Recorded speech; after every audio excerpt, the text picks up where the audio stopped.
Hello everyone, this is आदर्श। आज के lecture में हम लोग ग्रुप 16 को रिवाइज करने वाले हैं। पूरा एनसीईआरटी का पॉइंट हम लोग पढ़ने वाले हैं। अगर किसी ने सब्सक्राइब नहीं किया होगा तो प्लीज़ सब्सक्राइब कर देना। और अगर वही पढ़ाई नहीं कर रहे हो, कहीं बैठे होगे या कोई वीडियो देख रहे होगे, तो प्लीज़ इस वीडियो को देख लेना। इससे तुम्हारा रिवीजन हो जाएगा। और जो भी पॉइंट है सारे के सारे तुम लोग को पता है कि मैं एनसीईआरटी कहीं करवाता हूँ, एनसीईआरटी से बाहर कुछ भी नहीं पढ़ाता। स्टार्ट करते हो, ठीक है। अगर क्लियर विजिबल नहीं हो रहा होगा ना, तो बस मेरी बातों को सुनना।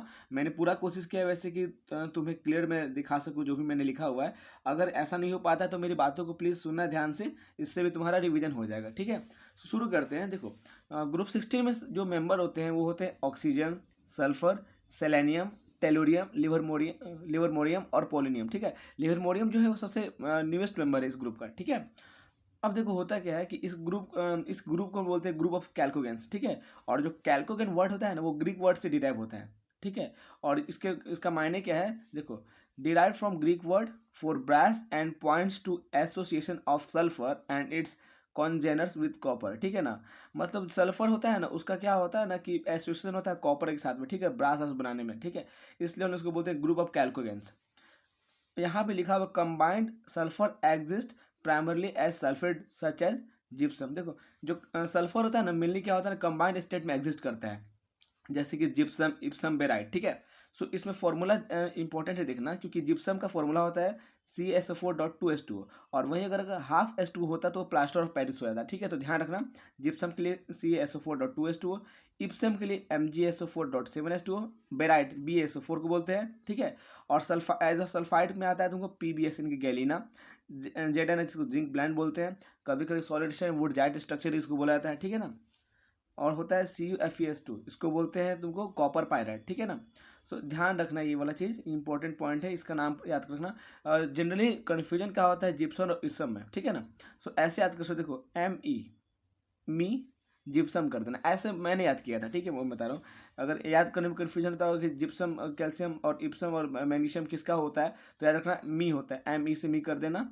इससे कन्फ्यूजन थोड़ा दूर हो सकता है, बस ये रफ आइडिया है, ठीक है ना, जुगाड़ है। देखो, सेलेनियम जो होता है ना, एज अ मेटल सेलेनाइड मिलता है हम लोग को। और जो टेल्यूरियम होता है वो एज अ मेटल टेलुराइड मिलता है, ठीक है। पोलोनियम जो होता है ना, वो नेचर में एग्जिस्ट करता है as a decay product of thorium and uranium minerals, ठीक है।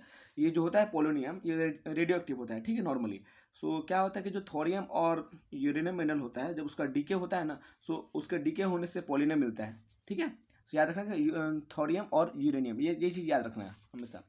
अब बात करते हैं इलेक्ट्रॉन गेन एंथैल्पी का। देखो, इसमें इलेक्ट्रॉन गेन एंथैल्पी जो होता है ना, वो ऑक्सीजन का सबसे कम होना चाहिए। जनरली क्या होना चाहिए कि डाउन द ग्रुप जाने पे इलेक्ट्रॉन गेन एंथैल्पी घटना चाहिए, ठीक है ना। वो यहाँ भी होता है। देखो, ऑक्सीजन को हटा दोगे तो उसका देखो सल्फर, सेलेनियम, टेल्यूरियम, पोलोनियम, ठीक है।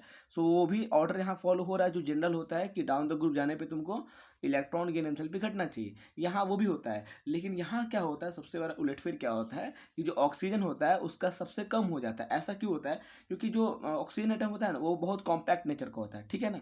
डेट्स वाई क्या होता है ना कि उसका इलेक्ट्रॉन गेन एंथैल्पी सबसे कम हो जाता है। इसका ऑर्डर हो गया सबसे ज़्यादा सल्फर, फिर सेलेनियम, फिर टेलीरियम, फिर पोलोनियम, फिर ऑक्सीजन, ठीक है। ध्यान रखना इस चीज़ को, नीट में क्वेश्चन आ सकता है, बहुत इंपॉर्टेंट है, ठीक है। मैं आराम से पढ़ा रहा हूँ कि तुम्हें पूरा सारा चीज़ क्लियर हो जाए, ठीक है। देखो, अगर मेल्टिंग पॉइंट का बात करोगे ना इस ग्रुप के एलिमेंट्स का, बस दो ही जगह लफड़ा है, ठीक है ना, दो ही जगह लफड़ा है। बाकी सारा का सारा ट्रेंड सेम फॉलो होगा, ठीक है ना। डाउन द ग्रुप जाने पे तुम्हारा मेल्टिंग पॉइंट बढ़ना ही बढ़ना है इस ग्रुप में। याद रखना, ग्रुप 16 में एलिमेंट्स का बात करेंगे तो डाउन द ग्रुप जाने पे तुम्हारा मेल्टिंग पॉइंट हो या बॉइलिंग पॉइंट हो, वो बढ़ना ही बढ़ना है। बस एक जगह फर्क पाएगा, एक से दो जगह फर्क आएगा। कहाँ आएगा? देखो, मैंने लिखा है MB of tellurium greater than polonium. क्योंकि ग्रुप का सबसे लास्ट मेंबर अभी लिवरमोरियम को कंसीडर नहीं करता है एज अ, उसके प्रॉपर्टी को ज़्यादा पढ़ा नहीं गया क्योंकि रेडियो एक्टिव होता है, ठीक है ना। यहाँ देखोगे तो यहाँ लिखा है मैंने कि melting MB of tellurium greater than polonium, यानी कि melting and boiling point tellurium. Normally होना क्या चाहिए था, क्योंकि डाउन द जाने पर अगर मेल्टिंग पॉइंट बॉइलिंग पॉइंट बढ़ता है, सबसे ज़्यादा पोलोनियम का होना चाहिए था ना। लेकिन यही बस तुमको थोड़ा सा चेंज होता है, इसका वेरिएशन आता है इसमें प्रॉपर्टी में कि मेल्टिंग पॉइंट जो होता है और बॉइलिंग पॉइंट होता है टेल्यूरियम का ग्रेटर देन पोलोनियम होता है। बस यही याद रखना है। बाकी देखो यहाँ पे मेल्टिंग पॉइंट बॉइलिंग पॉइंट में oxygen, sulphur, selenium, tellurium, tellurium का ज़्यादा पोलोनियम से, बस यही अंतर है। बस यहाँ याद रखना, ठीक है, कि लास्ट में बस तुमको तो चेंज कर देना लास्ट वाला से, ठीक है। अब देखो, ऑक्सीजन और सल्फर तो तुमको पता है नॉन मेटल होता है, सेलेनियम और टेल्यूरियम तुमको मेटलॉइड होता है, पोलोनियम तुमको मेटल होता है। और पोलोनियम में जैसे मैंने बताया कि रेडियो एक्टिव होता है, उसका हाफ लाइफ देखोगे तो 13.8 डेज होता है। ऑल एलिमेंट एग्जिबिट एलोट्रोपी, याद रखना एक ऐसा ग्रुप है ये जहाँ पे सारा का सारा तुमको एलिमेंट होता है वो एलोट्रोपी शो करता है, ठीक है। अब देखो क्या होता है ना कि जो मेल्टिंग पॉइंट और बॉइलिंग पॉइंट का बात करोगे ऑक्सीजन और सल्फर का, सो बहुत ज़्यादा होता है। ऐसा क्यों होता है, ठीक है ना। तो देखो एटोमिसिटी का फर्क आता है। एटोमिसिटी क्या होता है कि जो तो ऑक्सीजन होता है तुमको डायटोमिक होता है, ठीक है ना, और सल्फर पॉलीएटोमिक होता है। डेट्स वाई क्या होता है ना कि मेल्टिंग और बॉइलिंग पॉइंट में बहुत ज़्यादा डिफरेंस आता है और सल्फर का ज़्यादा होता है ऑक्सीजन से, ठीक है, क्योंकि एटोमिसिटी बढ़ेगा तो मॉलिक्यूल ज़्यादा कॉम्पैक्ट हो जाता है, ठीक है, ध्यान रखना इस चीज़ को। अब बात करते हैं ऑक्सीजन स्टेट की। तो देखो +4 और +6 जो होता है वो कॉमन ऑक्सीजन स्टेट होता है, ठीक है। इसमें जो भी मेंबर आते हैं एक्सेप्ट ऑक्सीजन। ऑक्सीजन नॉर्मली तुमको -2 शो करता है, ठीक है ना। और क्योंकि इलेक्ट्रोनेगेटिविटी बहुत हाई होता है ऑक्सीजन का, तो क्या होता है कि माइनस स्टेट में तुमको ऑक्सीडेशन स्टेट शो करता है। बस एक ऐसा कंपाउंड आता है OF2 जहाँ पे वो +2 में जाता है, ठीक है ना। और जो -2 ऑक्सीडेशन स्टेट होता है उसका जो टेंडेंसी होता है वो डाउन द ग्रुप घटता है, ठीक है ना, क्योंकि डाउन द ग्रुप जाने पे क्या होता है कि मेटालिक कैरेक्टर बढ़ने लगता है। और मेटल का ये प्रॉपर्टी नहीं होता कि वो निगेटिव में तुमको ऑक्सीडेशन स्टेट शो करे, ठीक है। डेट्स वाई निगेटिव वाला जो होता है ऑक्सीडेशन स्टेट वो डाउन द ग्रुप जाने पे घटता है, ठीक है। इसको ध्यान रखना, ध्यान से याद रखना, सॉरी। देखो since electronegativity of oxygen is high, it shows only negative oxidation state as -2 except in case of OF2 where it show +2 oxidation state, ठीक है, ध्यान रखना। और वही सल्फर सेलेनियम और टेल्यूरियम जो होता है वो यूजुअली +4 ऑक्सीडेशन शो करता है तुमको ऑक्सीजन के साथ में। और वही अगर फ्लोरीन आ जाएगा ना तो इसका जो ऑक्सीडेशन स्टेट होता है वो +6 चला जाता है, ठीक है ना। सल्फर सेलेनियम और टेल्यूरियम जो होता है वो यूजुअली शो करता है +4 ऑक्सीडेशन स्टेट विथ ऑक्सीजन, और +6 शो करता है वो फ्लोरीन के साथ में, ठीक है ना। देखो +6 में जो भी ऑक्सीडेशन स्टेट होता है तुमको, ठीक है ना, +6 में जो भी होगा ऑक्सीडेशन स्टेट वो तुमको डाउन द ग्रुप जाने पे क्या होगा, घटता है। और वही +4 में बढ़ता है। क्यों होता है, क्योंकि इनर्ट पेयर इफेक्ट, ठीक है ना। इनर्ट पेयर इफेक्ट का क्या होता है कि +4 वाला स्टेबिलिटी बढ़ता है नीचे में और +6 वाला जाने पे घटता है, ठीक है। ये नॉर्मली तुमको याद रखना, अच्छा से याद रखना इसको, क्योंकि पूछ सकता है क्वेश्चन, क्योंकि +4 और +6 में जो भी एलिमेंट होगा, ठीक है ना, उसका ऑक्सीडेशन स्टेट अगर देखोगे तुम, अगर +4 या +6 में है तो प्राइमरली तुमको कोवेलेंट होता है। एनोमेलस बिहेवियर की बात करो ऑक्सीजन का क्यों होता है ऐसा, देखो ऑक्सीजन का जो साइज होता है बहुत ज़्यादा छोटा होता है और हाई इलेक्ट्रोनेगेटिविटी होता है। इस कारण से क्या होता है कि उसका एनोमेलस बिहेवियर शो करता है तुमको ऑक्सीजन। ऑक्सीजन जो होता है वो उसका जो कोवेलेंसी का लिमिट है क्योंकि वो 4 तक होता है। क्यों होता है, क्योंकि उसके पास वैकेंट डी ऑर्बिटल नहीं होता है। डेट्स वाई अपने वो वैलेंसी कोवेलेंसी को वो 4 से ज़्यादा एक्सीड या एक्सपेंड नहीं कर सकता है। और रेयरली नॉर्मली क्या करता है कि रेयरली 2 ही तक ले जाता है अपने कोवेलेंसी को, ठीक है। अब बात करते हैं हाइड्राइड के प्रॉपर्टी का। देखो यहाँ जैसे लिखा H2O H2S H2SC H2T, ठीक है। सो डाउन द ग्रुप जाने पे एसिडिक प्रॉपर्टी बढ़ता है। क्यों होता है ऐसा, देखो जो डाउन द ग्रुप जाने पे क्या होता है ना कि तुम्हारा जो बॉन्ड एनर्जी होता है वो कमजोर होते जाता है। जैसे कि H2O को अगर देखोगे H2 और H2S में, सो वहाँ पे क्या है इलेक्ट्रोनेगेटिविटी तुमको बहुत ज़्यादा हाई होता है ऑक्सीजन का विथ रिस्पेक्ट टू हाइड्रोजन। सो वहाँ पे जो मॉलिक्यूल होगा बहुत पास पास हो जाता है, ठीक है ना। सो डेट्स वाई उसको तोड़ने के लिए बहुत ज़्यादा एनर्जी देना होता है। अगर एनर्जी ज़्यादा देना पड़ेगा तोड़ने के लिए तो क्या होगा, H+ जल्दी रिलीज होता है नहीं है, ठीक ना। डेट्स वाई एसिडिक प्रॉपर्टी वो कम शो करता है। लेकिन डाउन द ग्रुप जाओगे तो क्या होगा, बॉन्ड जो होगा मॉलिक्यूल के बीच में वो कमजोर हो जाता है। और जब मॉलिक्यूल के बीच में अगर बॉन्ड कमजोर हो जाएगा तो उसको तोड़ना आसान हो जाएगा। That's why acidic property down the group बढ़ता है, ठीक है। और वही थर्मल स्टेबिलिटी का वही ऑर्डर जैसे मैंने अभी समझाया, यहाँ पे बॉन्ड ज़्यादा मौजूद होता है, डेट्स वाई टूटेगा नहीं, तो थर्मल स्टेबिलिटी जस्ट इसका ये ऑर्डर हो जाएगा। ये डाउन द ग्रुप बढ़ेगा और ये डाउन द ग्रुप जाओगे तो घटेगा। याद रखना कभी वाटर तुमको रिड्यूसिंग प्रॉपर्टी शो नहीं करता है। अगर बात करोगे रिड्यूसिंग नेचर का तो डाउन द ग्रुप जाने पर रिड्यूसिंग नेचर बढ़ता है। याद रखना तुमको वाटर को कंसीडर नहीं करना है। मेल्टिंग पॉइंट और बॉइलिंग पॉइंट का ऑर्डर को अगर देखोगे तो नॉर्मली देखो क्या होता है कि डाउन द ग्रुप जाने पर तुमको भरना है। नॉर्मली मैंने कहा क्या, नॉर्मली तुमको डाउन द ग्रुप जाने पे भरना है। ये वाला क्वेश्चन नीट में आ चुका है, ध्यान रखना इस बार, ठीक है। 2022 की नीट में आ चुका है। मेल्टिंग पॉइंट और बॉइलिंग पॉइंट का नॉर्मली जाने पे डाउन द ग्रुप को बढ़ना होता है, लेकिन बस वेरिएशन आता है H2O में। ऐसा क्यों होता है, देखो H2O तुमको क्या शो करता है, हाइड्रोजन बॉन्डिंग शो करता है, ठीक है ना। डेट्स वे क्या होता है कि उसका मेल्टिंग पॉइंट और बॉइलिंग पॉइंट सबसे ज़्यादा होता है। और ऑर्डर देख लो वही है, सल्फर है, फिर सेलेनियम, फिर टेल्यूरियम। बस ये तुमको ऑक्सीजन को वेरी करना है, लास्ट उठा के तुमको फर्स्ट में डालना है ऑक्सीजन को, ठीक है। यहाँ पे देखो, ठीक है ना, ध्यान रखना। देखो ओजोन और SO2 का बात करोगे तो दोनों गैसेस होता है, ठीक है ना। और जो सेलेनियम का डाइऑक्साइड होता है SeO2 वो तुमको सॉलिड होता है। अगर रिड्यूसिंग प्रॉपर्टी की बात करोगे सो डाउन द ग्रुप जाने पे क्या होता है, रिड्यूसिंग प्रॉपर्टी घटता है। क्यों, ऐसा क्यों होता है, देखो अगर से तुमको सल्फर +4 में रहता है ना, सो रिड्यूसिंग प्रॉपर्टी शो करता है। तो उसमें होता क्या है, क्योंकि अपर साइड वाला मेटल है, सो क्या करेगा, एलिमेंट है, तो वो क्या करेगा, +4 में है ना, तो एज ए रिड्यूसिंग एजेंट है, सो दूसरे को रिड्यूस करेगा, खुद को ऑक्सीडाइज कर देगा। यानी कि मान चलो कि इसका +4 है, तो क्या करेगा, दूसरे को रिड्यूस करेगा, खुद को +6 में कन्वर्ट कर देगा। क्योंकि तुमको पता है कि डाउन द ग्रुप जाने पे तुमको +6 शो करने का टेंडेंसी घटता है। सो ये अपर मेटल है, तो ये तुमको +6 का टेंडेंसी रखता है। और वही यहाँ पे प्रॉपर्टी क्यों घट रहा है, देखो टेलोरियम जो कि सबसे नीचे जाता है, तो इसका स्टेबिलिटी +4 में ज़्यादा होता है। क्यों, क्योंकि due to inner pair effect, ठीक है ना, इनर्ट पेयर इफेक्ट के कारण इसका +4 में स्टेबिलिटी ज़्यादा होता है। सो अगर इसका मान चलो कि रिड्यूसिंग प्रॉपर्टी अगर उल्टा होता, सो ये क्या करता है, ये रिड्यूसिंग ज़्यादा होता है अगर, तो क्या करता है, +4 में रहता है, किसी और को रिड्यूस करके खुद +6 में जाता है। लेकिन ये तो पॉसिबल नहीं होगा क्योंकि इनर्ट पेयर इफेक्ट लगता है ना। यहाँ लिखा हुआ है देखो, टेलेरियम का डाइऑक्साइड ऑक्सीडाइजिंग एजेंट होता है। क्यों, क्योंकि +4 से +2 में जाना चाहेगा। ऐसे याद रखना कि इनर्ट पेयर इफेक्ट के कारण ये सारा खेल होता है, ठीक है। बात करते हैं, देखो ऑक्साइड की बात करोगे, ट्राईऑक्साइड का, तो SO3 SeO3 और TeO3 ये भी फॉर्म होता है, ठीक है ना। डाइऑक्साइड और ट्राईऑक्साइड जो होता है वो एसिडिक होता है नेचर में। स्टेबिलिटी ऑफ हाइलाइट की बात करोगे तो F-, Cl-, Br-, I-, ठीक है। अमॉन्ग्स्ट हेक्सालाइड, जितने भी हेक्सालाइड होता है ना, उसमें हेक्साफ्लोराइड ही तुमको स्टेबल होता है। और उसमें भी क्या होता है कि हेक्साफ्लोराइड होता है, जो हेक्साफ्लोराइड, ठीक है ना, वो होता है गैसेस से नेचर होता है और ऑक्टाहेड्रल स्ट्रक्चर का होता है। अगर बात करोगे SF6 का, तो एक्सेप्शनली तुमको स्टेबल होता है। याद रखना, नीट में क्वेश्चन आ सकता है कि SF6 एग्जिस्ट करता है कि नहीं करता है। हाँ, बिल्कुल करता है, और स्टेबल होता है बिकॉज ऑफ स्टेरिक रीजन्स, ठीक है। SF4 जो होता है वो गैस होता है, SCF4 तुमको लिक्विड होता है, TF4 तुमको सॉलिड होता है, ठीक है। और ये सबका क्या होगा, ट्राइगोनल बाइपिरामिडल होगा, sp3d होगा, और C100 ज्योमेट्री होता है। अगर बात करेंगे, देखो ऑक्सीजन को छोड़ दोगे ना, तो सारा का सारा जो एलिमेंट होता है वो डाइक्लोराइड और डाइब्रोमाइड तुमको बनाता है, ठीक है। देखो यहाँ लिखा हुआ है कि जो भी तुमको मोनोहेलाइड्स होता है ना नेचर में, वो तुमको डायमेरिक होता है नेचर में।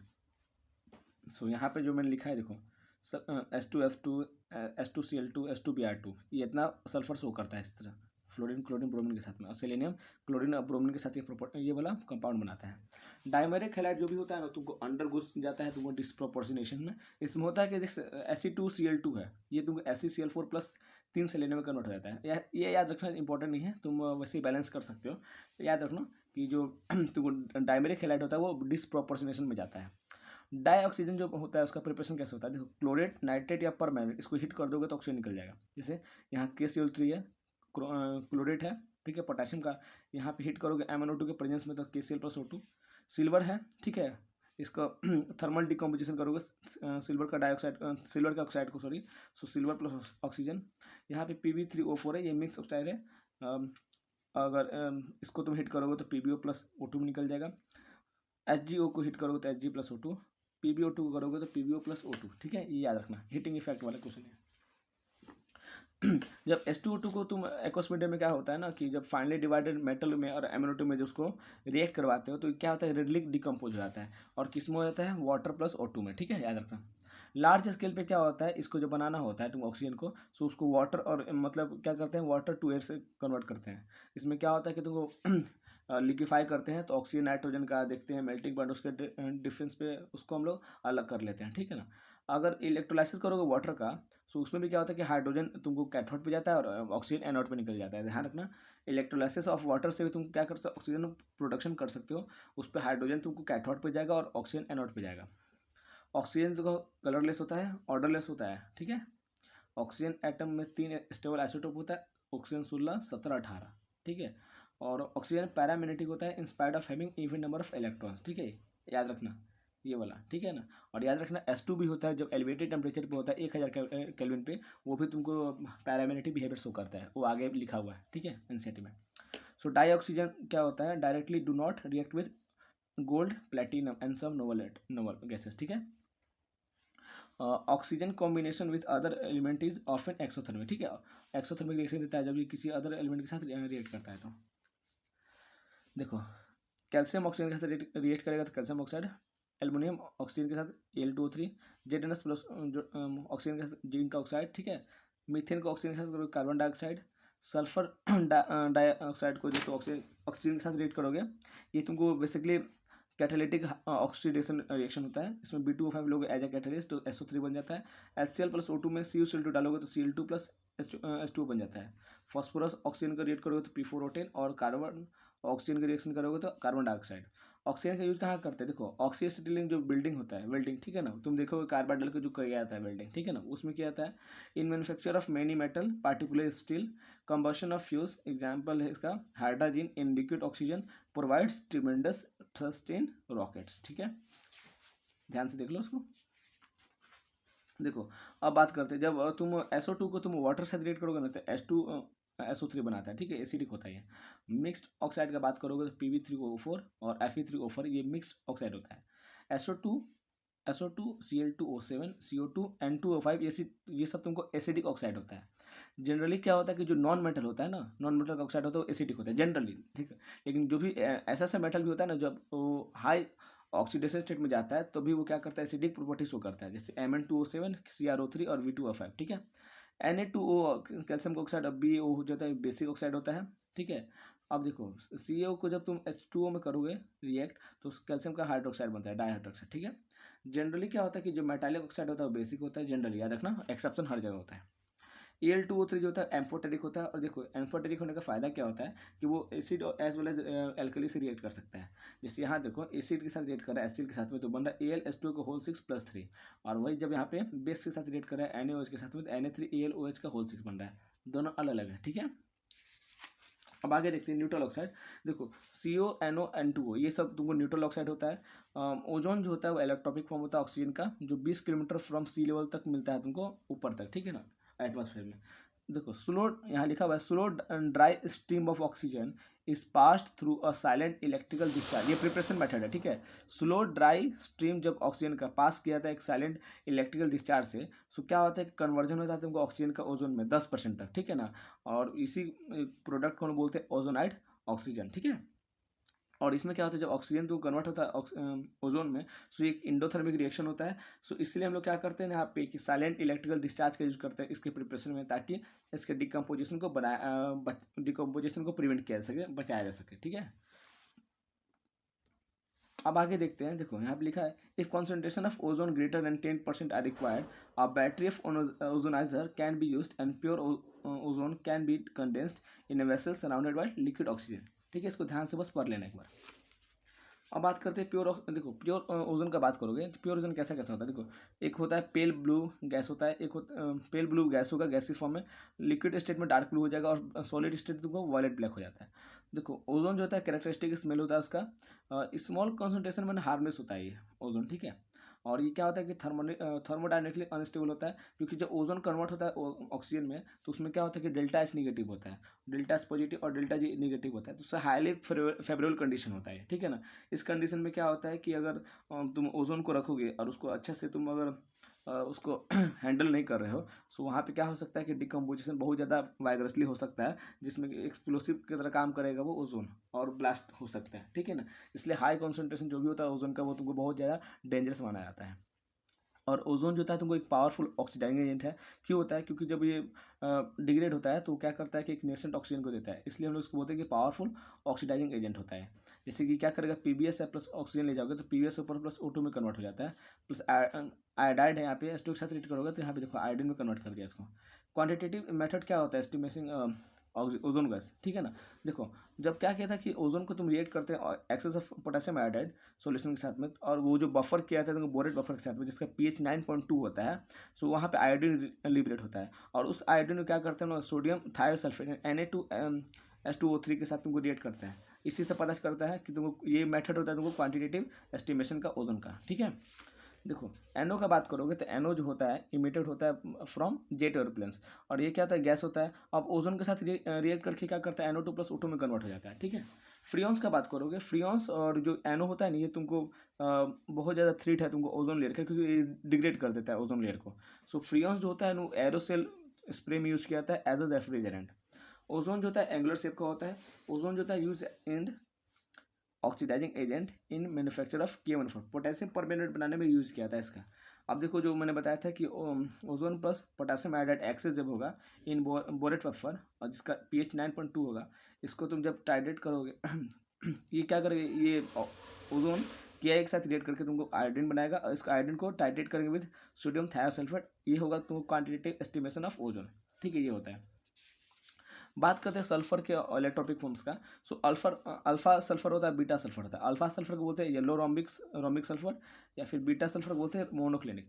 रोमिक जो सल्फर होता है स्टेबल होता है तुमको रूम टेम्परेचर पे। अगर इसको हीट कर दोगे तुमको 369 केल्विन के ऊपर में, सो ये क्या होता है, मोनोक्लिनिक सल्फर में कन्वर्ट हो जाता है। अब रोमिक सल्फर के बारे में बात करते हैं। इसको अल्फा सल्फर भी बोलते हैं, येलो होता है कलर में।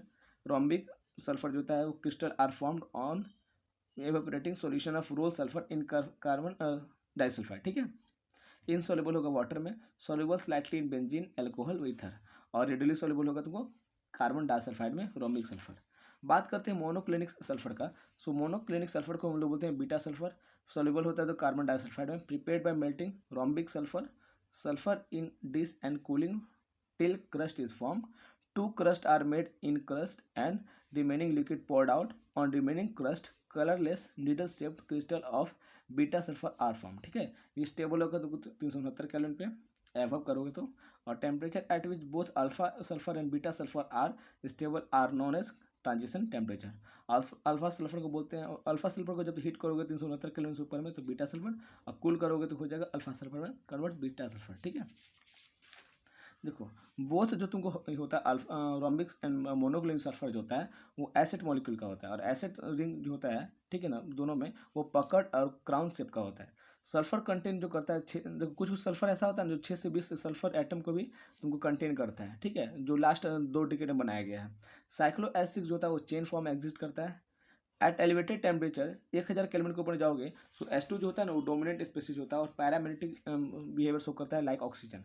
प्रिपरेशन का बात करोगे SO2 का, तो देखो सल्फर को जब तुम ऑक्सीजन के साथ बर्न करोगे तो सल्फर डाइऑक्साइड प्लस ट्राइऑक्साइड बनता है 6 से 8% माइनर। और वही सल्फाइड जो होता है उसको तुम डायरेक्ट H2 सल्फर का जब रिएक्ट करोगे तो SO2 प्लस H2 बनता है। ये लैब मेथड होता है। ठीक है, देखो sulphide plus H plus H2 plus O2 बनता है, ये लैब मेथड है। अब बात करते हैं तुमको रोस्टिंग ऑफ सल्फाइड और का। जब रोस्टिंग करोगे सल्फाइड और का तो उससे SO2 बनेगा, जिससे FeS2 को तुम ऑक्सीजन के साथ रिएक्ट करोगे तो Fe2O3 और SO2 बनेगा। ये इंडस्ट्रियल मेथड है। SO2 gas after drawing is liquefied in steel cylinders. ठीक है, प्रॉपर्टीज ऑफ SO2 का बात करोगे तो देखो कलरलेस गैस होता है, पंजेंट स्मेल होता है, हाईली सॉल्युबल होगा वाटर में, liquefies at room temperature under pressure of 2 atmosphere and boils at 263 kelvin. ठीक है, SO2 प्लस वाटर को जब रिएक्ट करोगे तो H2SO3 बनता है। ठीक है, देखो sodium hydroxide plus SO2 sulphur dioxide sodium sulphide बनता है। ठीक है, और वही सोडियम सल्फाइड को जब वाटर के साथ रिएक्ट करोगे तो सोडियम हाइड्रोजन सल्फाइड बनता है। ठीक है, ध्यान रखना इस चीज़ को। बात करते हैं, देखो वाटर का जब एल्कली के साथ रिएक्शन होता है ना, ठीक है ना, so in reaction with water and alkali behaviour of sulphur dioxide is very similar to that of carbon dioxide. यानी कि जो कार्बन डाइऑक्साइड का जो बिहेवियर होता है वाटर और एल्कली के साथ रिएक्ट करने में वही सेम होता है तुमको सल्फर डाइऑक्साइड का। ठीक है, देखो सल्फर डाइऑक्साइड को जब तुम Cl2 यानी कि ड्राई Cl2 के साथ जब रिएक्ट करोगे और उसमें charcoal as a catalyst use करोगे तो वहाँ पे सल्फ्यूराइल क्लोराइड बनता है, SO2 Cl2 बनता है। वही जब सल्फर डाइऑक्साइड को जब ऑक्सीजन के साथ रिएक्ट करोगे in V2O5 vanadium pentoxide as a catalyst तो SO3 बन जाता है। मॉइस्ट जो सल्फर डाइऑक्साइड होता है तुमको as a reducing agent use किया जाता है। ये क्या करता है Fe+3 को कन्वर्ट करता है Fe+2 में। ठीक है, और वही मॉइस्ट SO2 जो होता है वो डिक्लास करता है तुमको एसिडिफाइड KMnO4 सोल्यूशन को। ठीक है, देखो SO2 है यहाँ पे, KMnO4 को क्या किया है MnO4 माइनस को SO4 माइनस में खुद कन्वर्ट हो गया, उसको कन्वर्ट किया Mn+2 में। ठीक है, SO2 होता है तुमको एंगुलर होता है शेप में, और SO2 जो होता है यूज किया था जनरली तुमको refining petroleum and sugar, bleaching wool and silk as antichlor preservative use करता है। प्रिजर्वेटिव ज़्यादा इंपॉर्टेंट है इसका, ठीक है, याद रखना। अगर बात करते हैं अगला, देखो यहाँ लिखा हुआ है कि तुमको some oxo acids of sulphur are unstable and can't be isolated and are known in aqueous solution or in form of their salt। ठीक है, सल्फ्यूरिक एसिड की बात करो, manufactured by contact process, burning of sulphur और sulphide और in air to generate SO2। फिर first step है। ठीक है, सेकंड स्टेप में क्या करेगा, SO2 को कैटालिटिक तुमको क्या करेगा, तुमको ऑक्सीडेशन करेगा वेनेडियम पेंटाऑक्साइड के प्रेजेंस में और SO3 में कन्वर्ट करेगा। फिर क्या करेगा, SO3 को क्या करता है H2SO4 के साथ एडजॉर्प्शन करवाएगा। ठीक है, और ओलियम बनाएगा। अब देखो क्या होता है, SO2 जो प्रोड्यूस होता है तुमको ना, उसको उसमें इम्प्योरिटी रहता है। सो इम्प्योरिटी में क्या क्या रहेगा तुमको, आर्सेनिक का कंपाउंड होगा, डस्ट होगा, सो उसको रिमूव किया जाता है। और जो सल्फर डाइऑक्साइड था सेकंड स्टेप में, देखो यहाँ पे ऑक्सीजन को कैटालिटिक ऑक्सीडेशन किया, ये की स्टेप होता है। वेनेडियम पेंटाऑक्साइड यूज करेगा, SO3 में कन्वर्ट कर देगा। डेल्टा एस तुमको नेगेटिव हो जाता है। ये रिएक्शन जो होता है तो एक्सोथर्मिक होता है, रिवर्सिबल होता है। और जब ये फॉरवर्ड रिएक्शन होता है ना, उसमें क्या होता है कि वॉल्यूम घट जाता है। सो इसीलिए हम लोग को अगर ज़्यादा प्रोडक्ट अगर इसका बनाना है फेवरेबल कंडीशन में, सो लो टेम्परेचर और हाई प्रेशर करना चाहिए, ठीक है। लेकिन लो टेम्परेचर इतना भी नहीं होना चाहिए कि रिएक्शन स्टार्ट ना हो। सो रिएक्शन के लिए तुमको टेम्परेचर की जरूरत होना बहुत नेसेसरी है। डाइल्यूशन ऑफ वॉल्यूम, देखो dilution of volume with water gives H2SO4 of desired concentration, ठीक है। H2SO7 को जो तुम क्या करोगे, H2SO7 को तुम क्या करोगे, डाइल्यूट करोगे, ठीक है। तो उससे क्या मिलेगा तुमको, H2SO4 मिलता है, ठीक है। सो वॉल्यूम का डाइल्यूशन करना है तुमको, H2SO7। Sulphuric acid obtained by contact process is 96 to 98% pure होता है। और प्रॉपर्टीज ऑफ H2SO4 की बात करोगे तो कलरलेस होगा, ऑयली होगा, डेंस होता है, dissolve in water with evolution of large quantity of heat. Chemical reaction की बात करोगे, chemical reaction of sulphuric acid are as result of following characteristic. Chemical reaction जो भी होता है सल्फ्यूरिक एसिड का, क्यों होता है, देखो क्योंकि लो वोलेटिलिटी होता है, स्ट्रॉन्ग एसिडिक कैरेक्टर होता है, स्ट्रॉन्ग एफिनिटी होता है इसका वाटर के लिए, ability to act as oxidising agent, ठीक है। और जो देखो डिसोसिएशन कॉन्सेंट्रेट होता है ना Ka, वो जितना ज़्यादा होगा तुमको एसिडिक करेक्टर उतना ज़्यादा होता है। नॉर्मल सल्फेट की बात करोगे तो सोडियम सल्फेट, कॉपर सल्फेट, और एसिडिक सल्फेट की बात करोगे तो सोडियम बाइसल्फेट होता है, ठीक है। लास्ट बात करेंगे तो ये होता है क्या कि sulphuric acid use to manufacture more volatile acid from their corresponding salt because of its low volatility, क्योंकि इसका वोलेटिलिटी कम होता है सल्फ्यूरिक एसिड का। सो दूसरा जो भी मोर वोलेटाइल एसिड होता है, ठीक है ना, उसको बनाने में ये हेल्प करता है। कॉन्क H2SO4 जो होता है स्ट्रॉन्ग तुमको डिहाइड्रेटिंग एजेंट होता है। वेट गैसेस जो भी होते हैं ना, ठीक है, उसको जब ड्राई किया जाता है सो इसी का यूज़ करते हैं, कॉन्क H2SO4 का यूज़ करते हैं, उसको पास करते हैं उसके थ्रू और वेट को ड्राई कर देते हैं, ठीक है। वेट गैसेस जो होता है डायरेक्टली कभी भी इस एसिड के साथ रिएक्ट नहीं करता है। अब इसको क्या करता है, देखो यहाँ पे सुक्रोज है, इसको क्या करेगा ये, इससे पूरा वाटर निकाल देगा, डिहाइड्रेट कर देगा इसको, ठीक है। अब देखो ऑक्सीडाइजिंग एजेंट की बात करोगे तो HNO3 का सबसे ज़्यादा होता है, फिर H2SO4, फिर H3PO4 का। वही एसिडिक की बात करोगे नेचर का, H2SO4 का सबसे ज़्यादा तुमको HNO3 से, और सबसे कम होता है तो H3PO4 का, ये दोनों का। कॉपर को जब तो रिएक्ट करोगे कॉन्क H2SO4 में तो copper sulphate plus H2SO4 plus water निकलता है। सल्फर को जब तुम कॉन्क H2SO4 के साथ रिएक्ट करोगे तो SO2 प्लस तुमको H2 निकलता है। और कार्बन को जब तुम रिएक्ट करोगे conc H2SO4 plus conc H2SO4 के साथ में तो CO2 plus SO2 plus water निकलता है। सो ये ऑल अबाउट था तुम्हारा ग्रुप 16 का। आई होप कि तुम लोग का रिविजन अच्छा से हो जाएगा। Thank you very much. और नेक्स्ट लेक्चर में हम लोग फिजिक्स का देखेंगे, उसके बाद से हम लोग लास्ट जो हम लोग का ग्रुप 17 बचा उसको कंप्लीट करेंगे। टिल देन अच्छे से रिविजन कर लेना। Thank you so much. और वीडियो लेट इसलिए हुई क्योंकि सरस्वती पूजा का सेलिब्रेशन चल रहा था और मैं भी पूजा में बिजी था और यहाँ आसपास में बहुत ज़्यादा हल्ला हो रहा था। सो वीडियो लेक्चर को मैं रिकॉर्ड नहीं कर सकता था क्योंकि उसमें बहुत ज़्यादा इंटरेस्टिंग हो रहा था। So thank you so much जुड़े रहने के लिए। नेक्स्ट लेक्चर में हम लोग ग्रुप 17 कंप्लीट करेंगे, उसके बाद हमारा S ब्लॉक और P ब्लॉक पूरा खत्म हो चुका है, ठीक है। Thank you so much all of you.